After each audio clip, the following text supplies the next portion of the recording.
Hello everyone, myself Uttam Singh Chaudhary. Last की class में अपन ने पढ़ा था पोटेंशियल कैपेसिटेंस का सेकंड पार्ट, जिसमें मैंने आपको पढ़ाया था कि डायपोल के electric field due to at any general point due to a dipole. Numericals भी मैंने आपको उसके सॉल्व करवाए थे बहुत सारे। आज देखिए उस टॉपिक को अपन आगे कंटिन्यू करते हैं। इसमें सबसे पहला टॉपिक आज की क्लास में जो मैं पढ़ाऊंगा that is the relation between electric field and electric potential। देखिए, इलेक्ट्रिक फील्ड एक टॉपिक मैंने आपको पढ़ाया था फर्स्ट चैप्टर, जिसमें मैंने आपको इलेक्ट्रिक फील्ड की एसआई यूनिट पढ़ाई थी न्यूटन पर कूलम। क्यों? क्योंकि इलेक्ट्रिक फील्ड होता है force per unit charge F upon Q not, तो उसकी एसआई यूनिट क्या हो जाती है? न्यूटन पर कूलम। मैंने आपको एक और यूनिट पढ़ाई थी इलेक्ट्रिक फील्ड की, that is volt per metre, और वो मैंने आपको कहा था कि मैं आपको सेकंड चैप्टर में पढ़ाऊंगा। तो देखिए वो क्या है कि इलेक्ट्रिक फील्ड में और इलेक्ट्रिक पोटेंशियल में क्या रिलेशन होता है। ओरिजिन पे एक प्लस क्यू चार्ज प्रेजेंट है। सपोज करो इससे ए डिस्टेंस दूर और ये पी पॉइंट मान लीजिए, इस पॉजिटिव चार्ज की वजह से जो इलेक्ट्रिक फील्ड लगेगी वो आउटवर्ड लगेगी, आउटवर्ड जाएगी इलेक्ट्रिक फील्ड। सोच लीजिए, दिमाग लगा लीजिए, इलेक्ट्रिक फील्ड आउटवर्ड लगेगी। अब एक क्यू नॉट चार्ज को मैं यहां से ए पॉइंट से बी पॉइंट पे मूव करता हूं, इस डिस्टेंस को dr मान लिया। क्या मान लिया? dr। एक क्यू नॉट चार्ज को मैं मूव कर रहा हूं ए से बी तक, तो मुझे इस इलेक्ट्रिक फील्ड के अगेंस्ट वर्क डन करना पड़ेगा, रिपल्शन फोर्स के अगेंस्ट इसको मूव करना पड़ेगा। तो इस पे जो फोर्स लगेगा वो कितना हो जाएगा?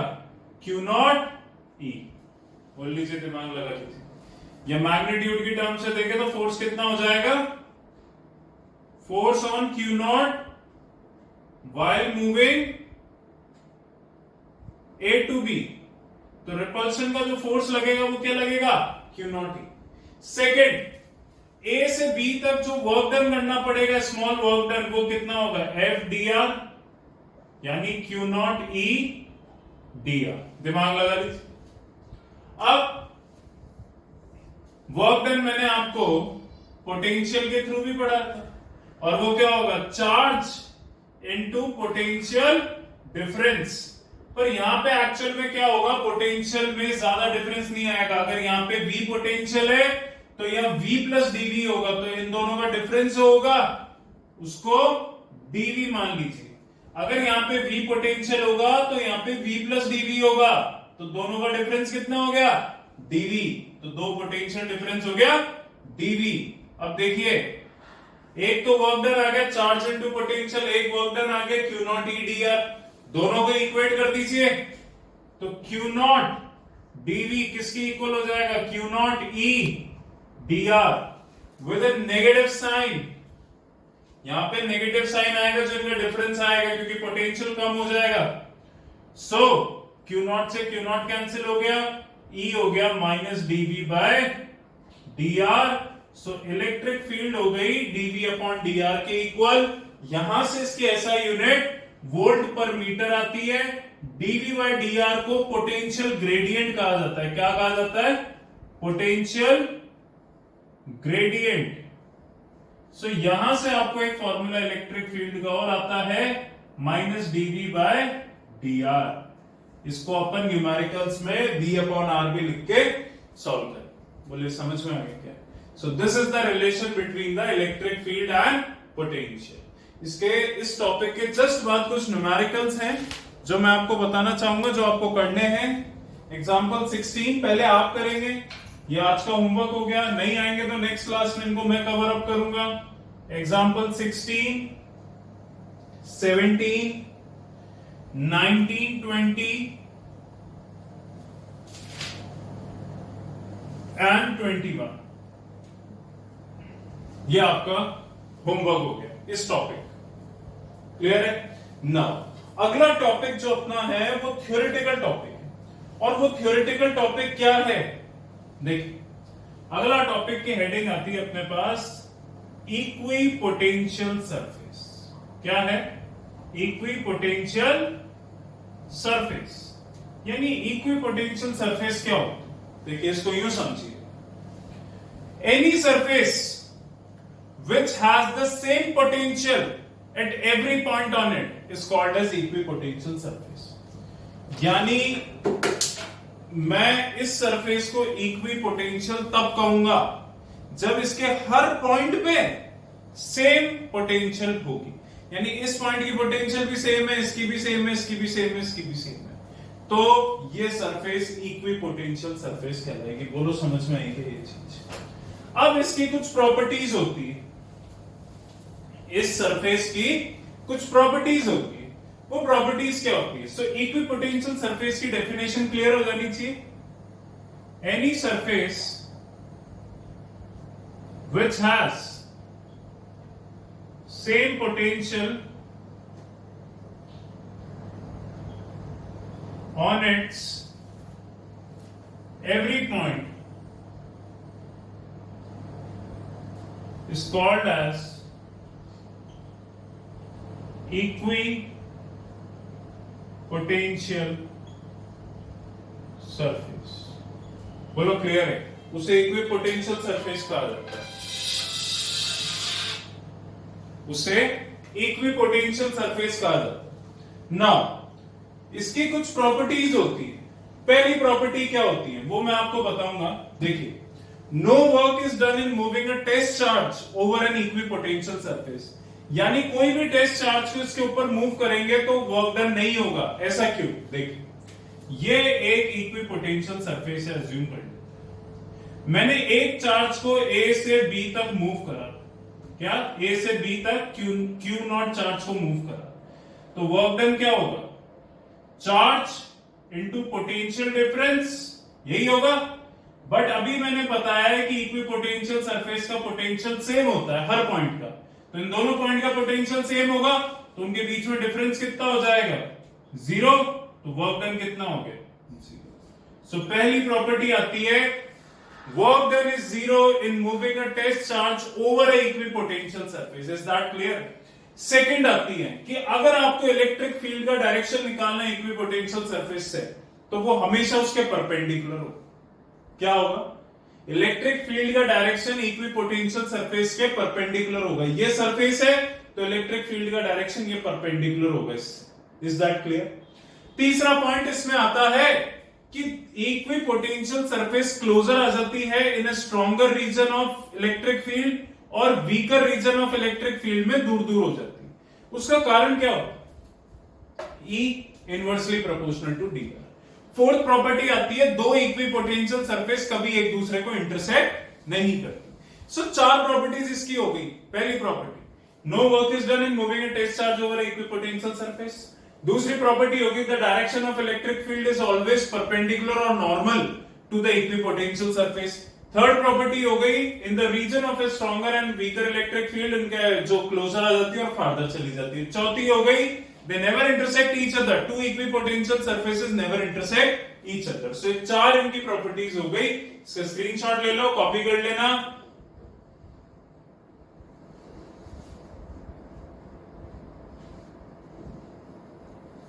ना इसका कुछ डायग्राम है जो मैं आपको बनवा देता हूं।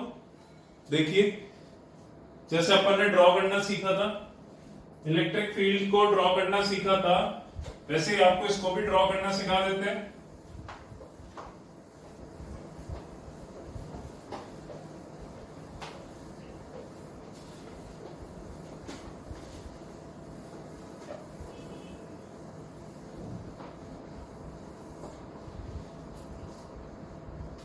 सिर्फ अगर पॉजिटिव चार्ज है तो उसकी वजह से जो इलेक्ट्रिक फील्ड ड्रॉ होगी वो आपने पढ़ा था आउटवर्ड ड्रॉ होती है।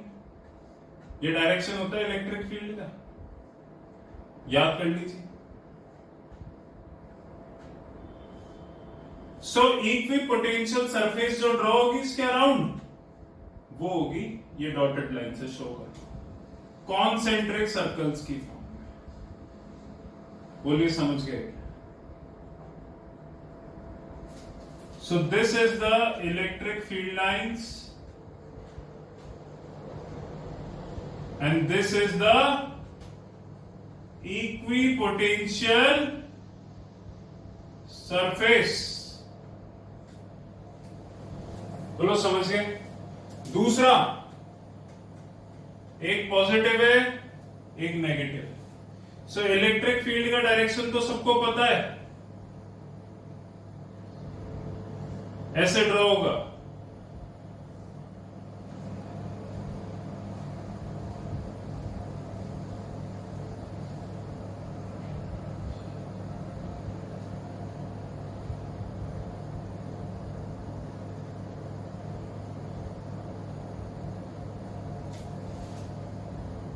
ठीक है, ये तो हो गया electric field lines. Equipotential surface कैसे ड्रॉ होगी उसको सीख लो। अपोजिट चार्जेस है तो ये बीच में छोटी क्लोजर आ जाएगी और इधर दूर दूर हो जाएगी। बीच में क्लोजर आ जाएगी क्योंकि ये दोनों अपोजिट चार्जेस है, यहां ट्रैक्शन फोर्स लगेगा और बाहर दूर दूर हो जाएगी। ये इक्विपोटेंशियल सरफेस सेम इधर कर दो,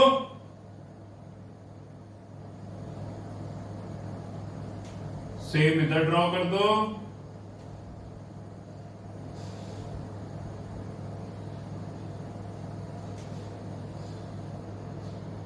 देख, ये हो गई इक्विपोटेंशियल सरफेस ड्रॉ।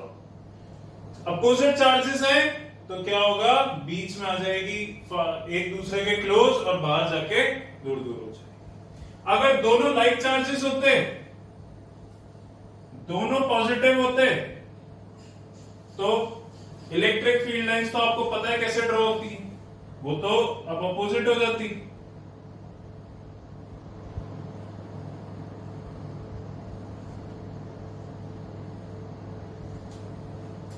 वो तो इनसे अपोजिट निकल जाती।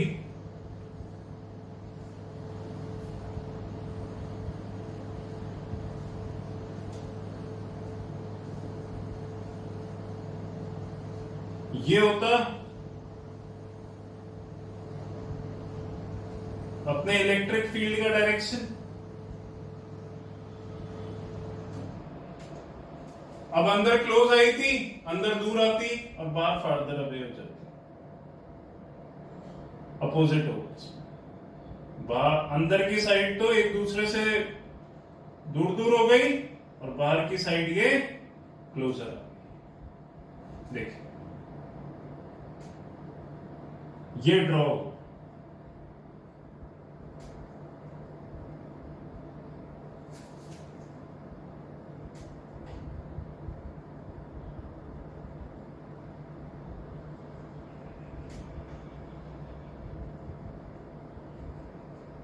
ये हो गई इक्विपोटेंशियल सरफेस ड्रॉ।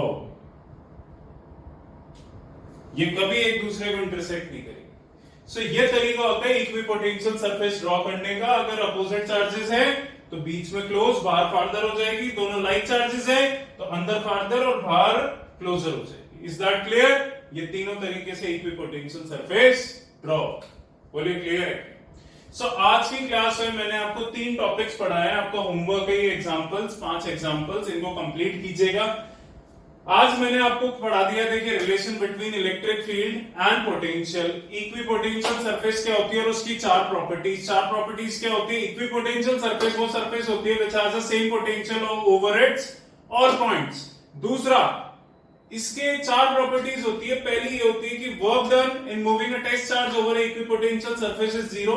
दूसरा, the direction of electric field is always normal to the direction of the equipotential surface. की इक्विपोटेंशियल सरफेस के हमेशा परपेंडिकुलर होगा इलेक्ट्रिक फील्ड का डायरेक्शन। थर्ड आता है कि ये these are closures in the region of a stronger and the weaker in the region of a weaker magnetic field. Farther यानी इनका क्लोजर और फार्दरनेस जो होगा वो इसकी स्ट्रेंथ पे डिपेंड करेगा। चौथा आता है two equipotential surface never cross each other. ये ड्रॉ करने का तरीका हो गया तीनों टाइप की। Is that clear? आज की क्लास में इतना ही। इसके स्क्रीनशॉट ले लेना, ये एग्जांपल्स कर लेना। नेक्स्ट क्लास में इक्विपोटेंशियल एनर्जी में आपको पढ़ाऊंगा, उसमें डायपोल की भी एनर्जी डिराइव कराऊंगा। उसके न्यूमेरिकल्स कुछ ज्यादा होंगे, वो मैं आपको क्लासेस में कराऊंगा। आज आप इतना ही कवर कर लीजिए। Thank you so much.